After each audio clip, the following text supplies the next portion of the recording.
자, 오늘도 계속해서 마가복음의 말씀을 나누겠습니다. 오늘 본문은 마가복음 1장 9절에서 11절입니다. 마가복음 1장 9절에서 11절 말씀. 마가복음 1장 9절에서 우리 11절 말씀을 한 목소리로 읽겠습니다.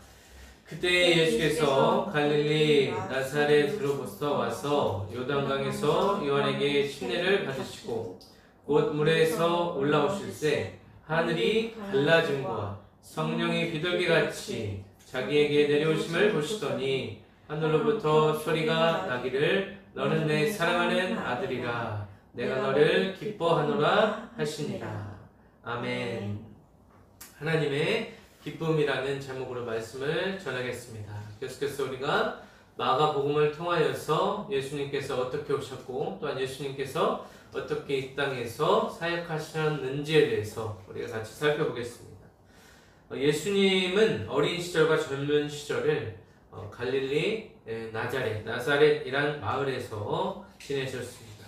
그리고 예수님의 공생의 이전 생활에 대해서는 많이 알려지지 않습니다.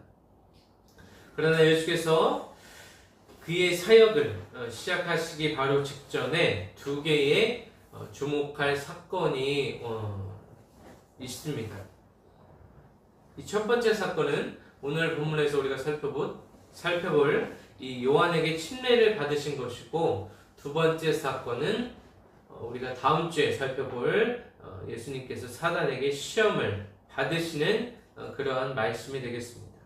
오늘 본문에서는 예수님께서 요한에게 침례를 받으시기 위하여서 갈릴리의 나사렛이라는 동네에서 오신 것을 증거하고 있습니다. 또 마가는 주님께서 앞으로 베푸실 침례와 또 여기에서 요한에게 받으실 침례 사이에 존재하는 이 대조를 보여주고 있는 것입니다. 예수께서 요한의 침례를 받은 것은 예수께서 이스라엘에게 내리신 하나님의 심판을 인식하였다. 이렇게 우리가 해석을 할 수 있고, 동시에 예수께서 침례를 받으신 것은 예수님의 사역이 하나님의 심판을 견뎌낼 것을 시사하고 있다고 볼 수가 있습니다.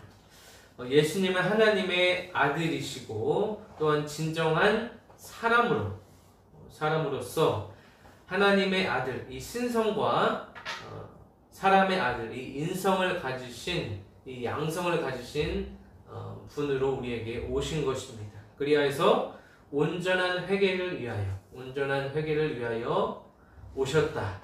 요한에게 오셨다는 것을 우리가 알 수 있습니다. 그리고 하나님의 아들됨이 요한이 침례를 베풀고 있는 이 광야에서 재확인되어야 하기 때문에 광야로 오신 것입니다.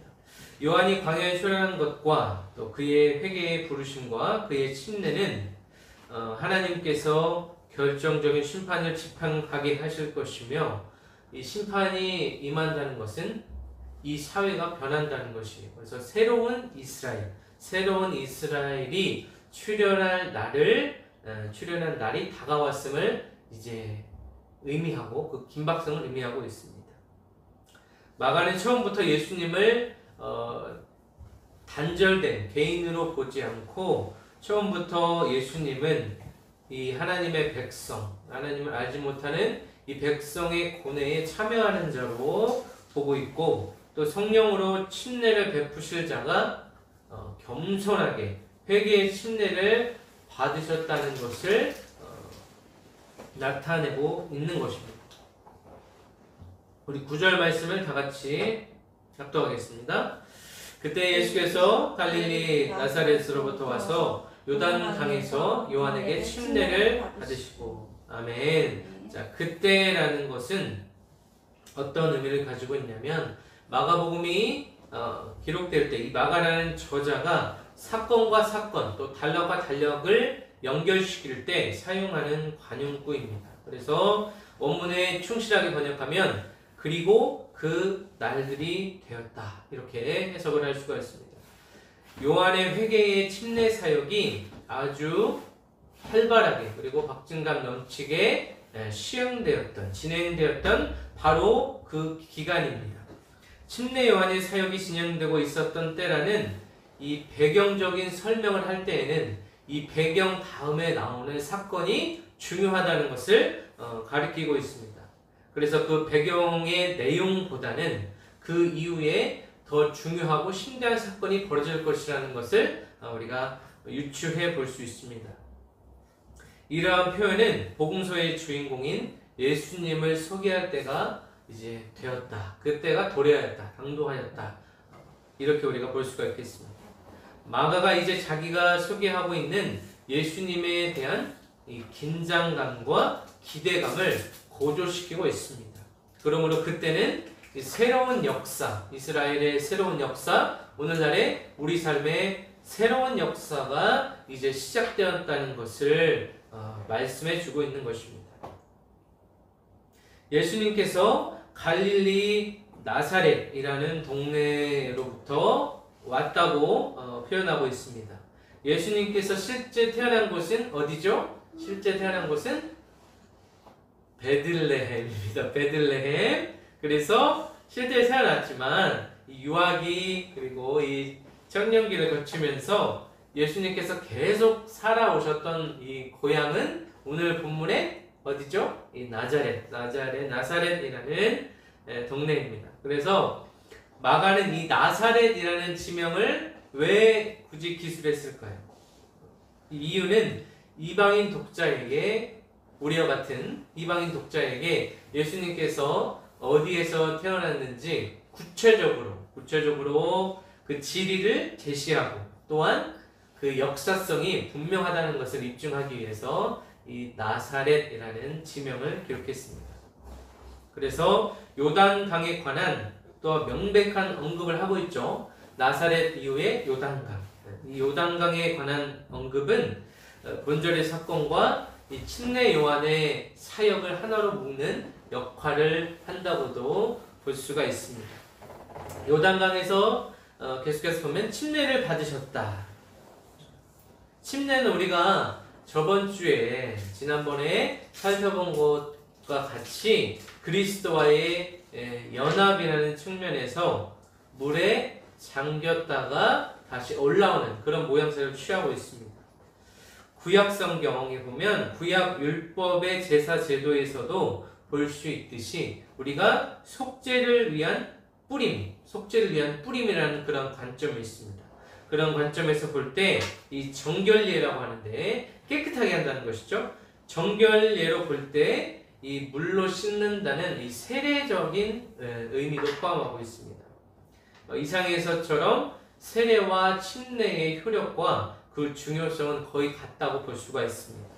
문제는 이 세례 또는 침례라는 외적 형식이 절대화될 때에 문제가 발생하는 것입니다. 이 외적인 형식보다는 그 의식이 의도하고 있는 바, 그 의식의 정신이 중요한 것입니다. 그래서 무엇보다 중요한 것은 구원의 확신과 이 세례와 세례 또는 침례를 통하여서 구원의 확신을 갖고 그 이후에 어떻게 변화된 삶을 살아가고 있는가, 이것이 중요합니다. 한편 예수님께서 죄사함을 받게 하는 이 회개 침례를 받으셨다는 것이 어떤 의미가 있는지 우리가 마태복음을 통하여서 더 구체적으로 한번 같이 살펴보겠습니다. 우리 마태복음 3장 14절 15절 한번 찾아보겠습니다. 마태복음 3장 14절 15절. 마태복음 3장 14절 15절 신약성경 4페이지 정도에 있는데 우리 같이 읽겠습니다. 시작. 이때에 예수께서 갈릴리로부터 요단강에 이르러 요한에게 침례를 받으려 하시니 요한이 말려 이르되 내가 당신에게서 침례를 받아야 할 터인데 당신이 내게로 오시나이까. 예수께서 대답하여 이르시되 이제 허락하라. 우리가 이와 같이 하여 모든 의를 이루는 것이 합당하니라 하시니 이에 요한이 허락하는지라. 13절부터 읽었는데요. 자, 그래서 마태복음도 마찬가지로 갈릴리라는 표현이 있죠. 갈릴리라는 표현이 있고 요단 강이라는 표현이 있고 마가복음과 같이 이 침례라는 표현이 있습니다.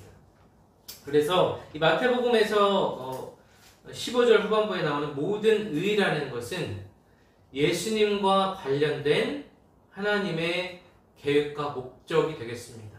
그리고 우리 인생 가운데서도 하나님께서 계획과 목적이 있는 것처럼 이 예수님과 관련된 하나님의 이 목적과 계획을 모든 의라는 표현을 써서 나타내고 있습니다. 그 계획의 일부가 무엇이냐면 예수님께서 죄인과 동일시되어서 오늘 본문에서 같이 침례를 받으시는 것입니다. 이 침례라는 것은 누가 받는 것이죠? 죄가 있는 사람. 근데 예수님은 죄인이 아님에도 불구하고 침례를 받으셨다는 의미는 죄인과 같은 우리와 동일시 되셨다는 거예요. 예수님께서 우리와 같이 낮아지셨다. 이렇게 의미를 부여할 수가 있습니다. 그래서 예수님은 인성과 연약함과 죄에서 우리와 같이 되심을 선언한 표현입니다. 고린도후서 5장 21절 말씀을 제가 읽어드릴게요. 고린도후서 5장 21절 하나님이 죄를 알지도 못하신 이를 우리를 대신하여 죄로 삼으신 것은 우리로 하여금 그 안에서 하나님의 의가 되게 하려 하심이다. 아멘. 그래서 고린도후서 5장 21절에 죄를 알지도 못하신 이는 예수님을 나타냅니다. 그래서 예수님은 죄가 없으시고 죄를 알지 못하신 분으로 여기서 표현하고 있어요. 그래서 그리스도께서 받으신 이 침례를 오늘날 우리가 받고 있죠. 오늘날 성도들 역시 받는 측면에서 이 신약시대 이후의 침례는 예수님과 우리가 하나가 되는 그리스도와 또 성도가 하나 되는 연합의 의미를 가지고 있다. 우리가 이렇게 볼 수가 있습니다. 우리 로마서 한 구절 찾아보겠습니다. 로마서 6장 3절에서 4절. 로마서 6장 3절에서 4절.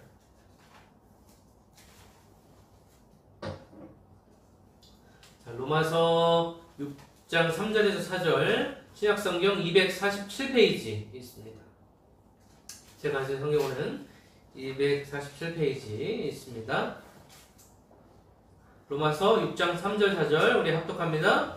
무릇 그리스도 예수와 합하여 침례를 받은 우리는 그의 죽으심과 합하여 침례를 받은 줄을 알지 못하느냐. 그러므로 우리가 그의 죽으심과 합하여 침례를 받음으로 그와 함께 장사되었나니 이는 아버지의 영광으로 말미암아 그리스도를 죽은 자 가운데서 살리심과 같이 우리도 또한 새 생명 가운데서 행하게 하려 함이라.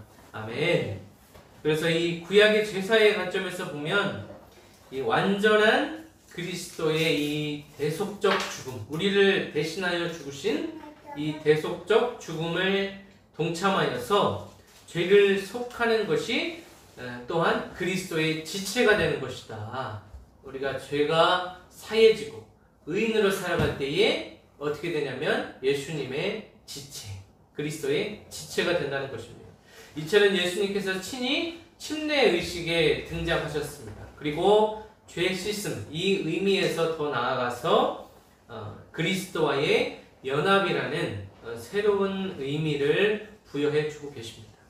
우리 계속해서 10절 말씀을 보겠습니다. 마가복음 1장 10절 우리 한 목소리를 읽습니다. 곧 물에서 올라오실 때 하늘이 갈라짐과 성령이 비둘기같이 자기에게 내려오심을 보시더니. 아멘. 여기서 곧이라는 것은 곧바로 당장에 이러한 의미가 있습니다. 그래서 장면과 장면 사이에 긴박한 사건 전개를 나타낼 때 이 곧이라는 단어를 쓰게 됩니다. 그래서 독자들로 하여금 이 복음서를 읽는 독자들이 예수님께서 침례를 받으신 이후에 어떠한 일이 벌어졌나, 이 일어날 일에 대한 긴장감을 나타내고 있습니다.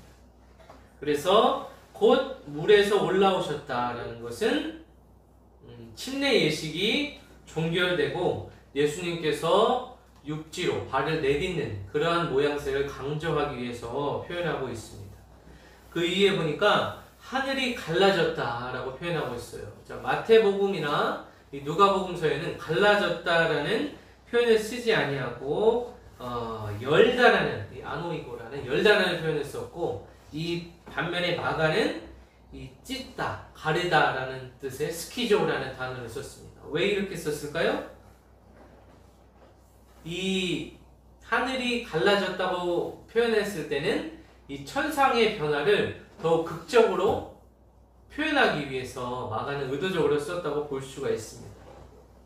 우리가 보는 성경에는 하늘이 갈라졌다 이렇게 표현하고 있죠. 근데 사실은 원문에는 복수로 표현되고 있어요.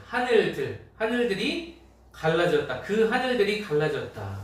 이것은 어떤 의미를 가지고 있냐면 유대인들은 하늘이 3층천으로 구성되어 있다고 생각했어요. 그래서 처음에 이 하늘은 어떻게 생각했냐면 스카이, 우리가 눈에 보이는 스카이, 이 하늘의 개념. 그 이후의 하늘은 뭐가 있죠? 스페이스, 우주. 그 다음에 마지막 세 번째 이 3층천은 하늘나라, 헤븐의 의미를 가지고 있어요. 그래서 1층, 2층, 3층, 이 3층천으로 구성되어 있다고 보았기 때문에 원문에서는 하늘들로 표현을 했습니다. 그래서 유대인들이 생각하는 우주관, 이 세계가 어떻게 구성되어 있는지 이 단어를 통하여서 하늘들이라는 단어를 통하여서 우리가 볼 수가 있습니다. 그래서 성경에서 하늘이 갈라졌다. 그러면 그러한 하늘이 갈라졌다는 표현은 어떤 의미를 가지고 있냐면 하나님께서 특별한 계시, 특별한 사건을 이 땅에 허락하실 때 이러한 표현을 썼다고 합니다. 그래서 묵시적 표현이라고 볼 수 있는데 하늘이 갈라지는 이 변화는 이 사건이 요단강이라는 이 지역에서만 일어나는 것이 아니라 또는 예수님이라는 이 한 인간에게 임하는 사건이 아니라는 것입니다. 시간의 범주에 있어서는 모든 인류의 역사를 나타내고 이 장소의 범주에 있어서는 모든 전 우주적인 이 지대한 사건이 이제 벌어졌다라는 표현을 하늘이 갈라졌다라고 우리가 이 말씀에서 볼 수가 있습니다. 그래서 이제 종합해 보자면 이 예수님의 침례가 의미하는 이 죽음과 부활은 우리가 침례를 받을 때 물속에 들어갔다가 다시 나오게 되죠. 물속에 들어간 것이 우리의 자아가 죽는 거예요. 죄로 물든 우리의 본성, 우리의 본질적인 자아가 죽고 물에서 올라왔다는 것은 우리가 새 사람으로, 옛사람을 저버리고 그리스도와 연합하여 살아가는 새 사람으로 다시 태어났다는, 부활했다는 의미를 가지고 있어요. 그래서 예수님의 침례가 의미하는 이 죽음과 부활이라는 것은 다시 말하면 하늘이 갈라지는, 하늘 문을 여는 열쇠가 된다는 거예요. 그래서 하나님은 예수님을 통하여서 막혀있던 이 세상과의 교제를 허락하심을 이 상징적으로 하늘이 갈라졌다라는 표현을 쓰고 있습니다. 그래서 하늘이 갈라졌다는 것은 이 땅이 큰 변화를 맞이했다는 거예요. 인류가 우주적인 전기를 맞았음을 암시하고 있습니다. 그래서 이제는 이제 이 우리는 절망을 찢고 새 소망을 선사하는 그리스도를 영접하게 될 것이다라는 의미가 있습니다. 그래서 하늘의 갈라짐과 그 이후에 성령이 비둘기같이 자기에게 내려오셨다고 했습니다. 성령이 비둘기같이 내려왔다라고 했는데 성령과 비둘기의 유비는 이 성경 이후에 유대주의 또는 구약의 테두리에서 우리가 살펴볼 수 있습니다. 그래서 두 가지 해석을 해볼 수가 있습니다. 이 성령과 비둘기가 어떠한 연관성을 가지고 있는지. 첫 번째 말씀은 창세기 1장 2절. 우리 창세기 1장 2절 말씀 한번 보겠습니다. 창세기 1장 2절. 맨 앞에 있습니다. 창세기 1장 2절에 보면 땅이 혼돈하고 공허하며 흑암이 깊음 위에 있고 하느님의 영은 수면 위에 운행하시니라. 이렇게 표현하고 있습니다. 그래서 하나님의 영이 깊은 물 위에 운행하시더라 라는 이 말씀이 있습니다. 이 말씀은 이 벤조마라는 이 신학자의 해석에 따르면 비둘기의 행동을 나타내요. 그래서 그의 해석에 따르면 비둘기의 강림은 이 천체들을 있게 하실 때, 창조하실 때 하나님의 우주적인 행동을 뜻한다고 합니다. 그래서 또는 이 전승에 따르면은 창세기 1장 2절에 있는 성령을 메시아의 영이라고 합니다. 메시아의 영. 메시아의 영이라고 확인하고 있고, 그 메시아의 영이 온 민족을 회개로 준비가 될 때까지 오지 않는다라고 해석하고 있는 것입니다. 그래서 온 민족이 회개로 준비가 될 때 이 성령이 비둘기같이 임한다, 이렇게 우리가 해석을 할 수 있습니다. 두 번째 해석은 랍비들의 해석입니다. 랍비, 유대인의 선생들이 해석할 때에는 일반적으로 비둘기를 가르쳐서 이스라엘 전체 사회를 가리켜서 상징적으로 해석합니다. 그래서 예수님의 침례를 받으시는 순간에 예수님은 오직 한 사람의 참된 이스라엘인으로 보는 것입니다. 그래서 하나님의 선택이 그에게 집중되었고, 또 성령이 비둘기같이 임한다는 것은 예수께서 성령에 의하여서 창조된 이 새 이스라엘의 유일한 대표이심을, 그러니까 예수님의 어떤 대표성을 나타내는 것이죠. 그래서 이 이스라엘 사회, 또 오늘날로 적용하자면 이 모든 사회에 예수님께서 대표가 되셔서 하나님의 보증을 받으셨다, 하나님의 역사가 그곳에서 시작되었다, 이렇게 우리가 볼 수가 있습니다. 그리고 성령이 비둘기같이 내려왔다, 자기에게 내려오심을 보시더니, 이렇게 표현하고 있죠. 이와 관련해서 살펴보자면 이 초대교회 이단들이 있습니다. 이 이단들은 영원한 그리스도가, 이 예수님께서 인간에게 인격적으로 잠시 거하셨다, 이렇게 주장을 하고 있습니다. 후에도 이 성경 비평가들은 예수님께서 육신을 입고 오셨다, 이것을 성육신이라고 하는데, 이 성육신을 반박하기 위해서 이들의 견해를 인용하곤 합니다. 예수님께서 잠깐 이 인간의 육체에 머물다가 가셨다. 십자가에 우리가 예수님께서 달려 돌아가셨을 때 잠시 그곳에 있다가 이제 떠나가셨다, 이렇게 이단 사상을 주장하고 있습니다. 이단들은 한결같이 예수 침례 시에 그에게 성령이 내려오셨다가 그가 십자가에 못 박혀 돌아가셨을 때 성령이 떠났다고 주장하는 경우가 있습니다.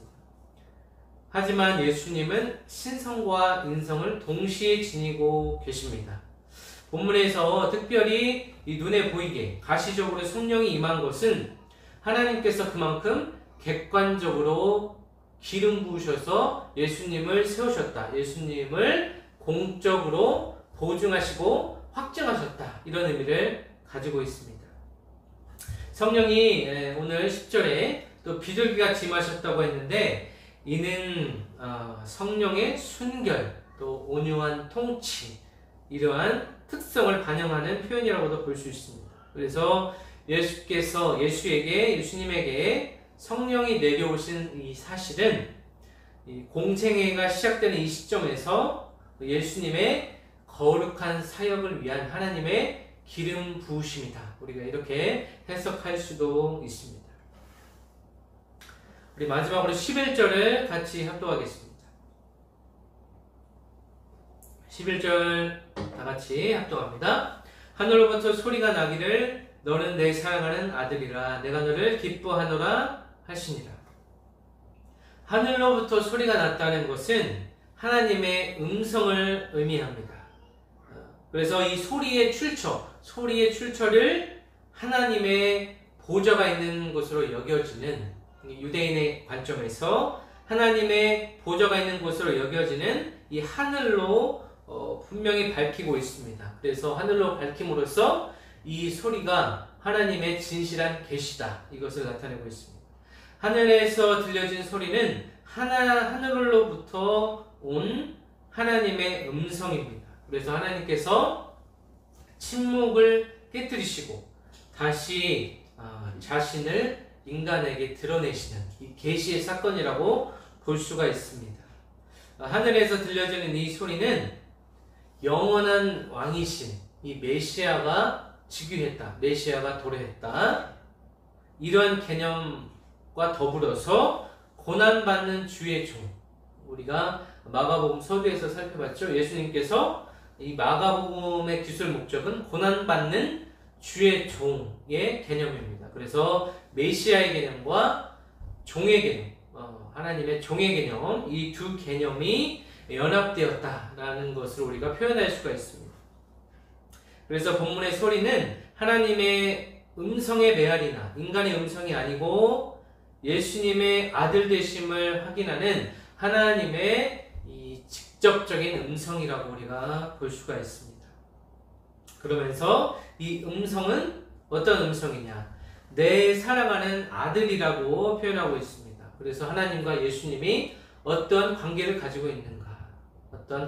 있는가를 나타내고 있고, 기본적인 이 중점은 예수님께서 하나님의 아들 되신다는 거예요.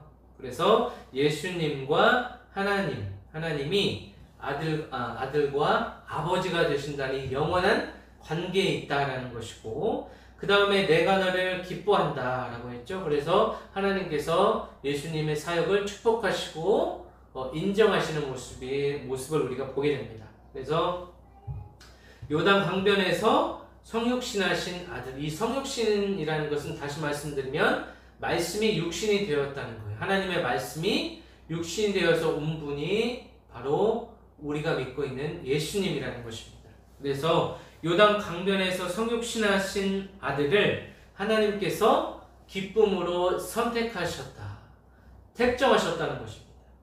이러한 사실을 공적으로 선포하고 있는 것입니다. 이러한 선포의 증거로서 예수님 위에 하나님께서 친히 강림하셨다라고도 표현할 수가 있습니다. 그래서 이 본문에서 우리가 삼위일체의 그러한 사상을 엿볼 수도 있는 것입니다. 말씀을 맺겠습니다. 신학자 슐레터라는 사람이 있습니다. 이 사람은 예수님이 받으신 침례에 대해서 다음과 같이 표현하고 있습니다. 예수님은 자신을 죄인들과 연합하시고 죄책의 반열에 자신을 연좌시킨 것이 아니다. 그것은 자신만의 구원을 찾기 위함이 아니며 자신의 죄책의 이유로 장차 임할 진노에서 피하시기 위한 것이 아니다. 그것은 오로지 그가 교회와 하나이시며 하나님의 자비를 짊어지신 자이기 때문입니다. 그래서 이 신학자가 말하는 것은 예수님이 곧 교회 되시고 또한 우리의 죄를 짊어지고 가시는, 세상 죄를 짊어지고 가시는 어린 양으로 오셨다. 고난받는 종으로 오셨다. 이러한 표현입니다.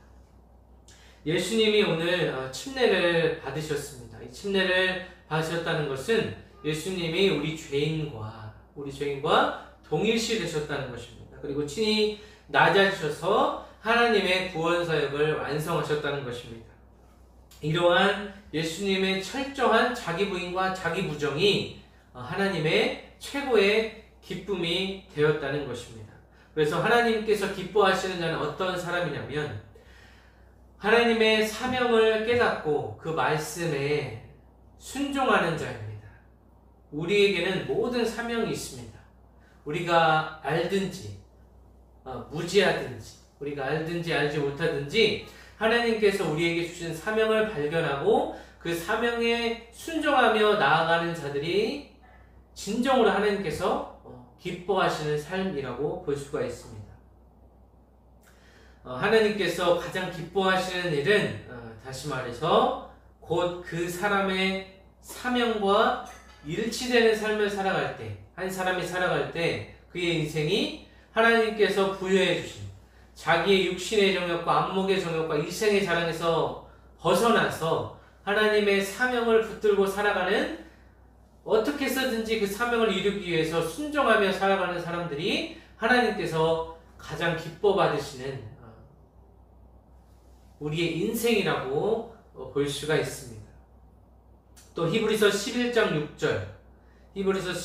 6절에는 믿음이 없이는 하나님을 기쁘시게 못하나니 하나님께 나아가는 자는 반드시 그가 계신 것과 또한 그가 자기를 찾는 자들에게 상 주시는 이심을 믿어야 할지니라 라고 표현하고 있습니다. 그래서 믿음을 강조하고 있고, 하나님께 반드시 나아갈 때에 하나님의 존재가 실존하고 있다. 반드시 계시다. 그분이 반드시 계셔서 우리의 삶을 인도하고 계신다는 그 사실을 믿고 나아가야 된다라는 것을 히브리서 기자가 표현하고 있습니다. 하지만 우리가 가만히 생각해 보면 우리의 믿음이라는 것은 이 불신과 의심, 또 연약함이라는 이러한 요소가 혼합되어 있습니다. 그래서 우리의 믿음은 이러한 불신과 연약함을 극복하기 위해서는 정직과 성실함이라는 이 강함으로 주님 앞에 나아가야 됩니다. 우리의 믿음이 성장하면 얼마나 성장하겠습니까? 그 또한 우리가 생각하고 있는 이 믿음은 그 안에 역설적으로 불신이라는 것이 있습니다. 불신과 의심을 따로 떼어서 우리가 생각할 수가 없습니다. 그러므로 우리는 하나님께 매달리고 간구하고 하나님께 나아가는 자세, 하나님께 기도하고 우리의 인생을 드리는 자세가 필요합니다. 그리할 때에 우리 자신의 본연의 모습을 우리가 찾게 되고 우리가 순종할 때에 하나님께서 우리 삶의 다양한 채널을 통하여서 내가 너를 기뻐하고 사랑하고 너의 인생을 지지한다 라는 것을 다양한 채널을 통하여서 보증해 주실 것입니다. 그리하여서 오늘 말씀을 살펴보았는데, 이번 한 주간도 하나님께서 기뻐하시는 일이 무엇인지 우리 삶에 묵상하고 또한 적용하는 한 주가 되었으면 좋겠습니다. 예수님께서 순종의 삶으로 인생을, 공생의 3년을 살아가셨듯이 우리의 삶이 길면 100년 남짓하는데, 이 가운데 우리의 이 유한한 인생 가운데서 하나님께서 기뻐 받으시는 삶이 무엇인지 묵상하시고, 그 답은 이 말씀에 순종하며 살아가는 것이라는 것을 우리가 우리 마음속에 확정하는 시간이 되었으면 좋겠습니다. 그래서 한 주간도 하나님께서 주시는 이 기쁨, 순종함으로 오는 이 순종의 기쁨을 누림으로 평안하게 살아가시는 한 주가 되기를 예수님의 이름으로 간절히 축원합니다.